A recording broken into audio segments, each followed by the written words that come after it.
যেমন কিছুদিন আগে একটা জামিলায় পড়ছিলাম, একটা বক্তব্যের মধ্যে আমি বলছিলাম যে 5 ওয়াক্ত নামাজ পড়া লাগবে না, এতটুকু 5 ওয়াক্ত নামাজ পড়া। এরপরও তো কিছু কথা ছিল। হে আমার ভাইয়েরা, 5 ওয়াক্ত নামাজ পড়া লাগবে না, অন্তত 4 ওয়াক্ত নামাজ পড়েন। 4 ওয়াক্ত নামাজ পড়া লাগবে না, অন্তত 3 ওয়াক্ত পড়েন। 3 ওয়াক্ত পড়া লাগবে না, অন্তত 2 ওয়াক্ত পড়েন।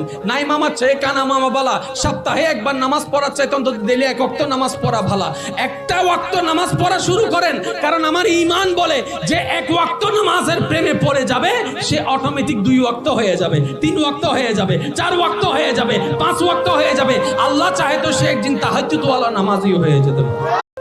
যেমন কিছুদিন আগে একটা জামিলায় পড়ছিলাম, একটা বক্তব্যের মধ্যে আমি বলছিলাম যে 5 ওয়াক্ত নামাজ পড়া লাগবে না, এতটুকু 5 ওয়াক্ত নামাজ পড়া। এরপরও তো কিছু কথা ছিল। হে আমার ভাই,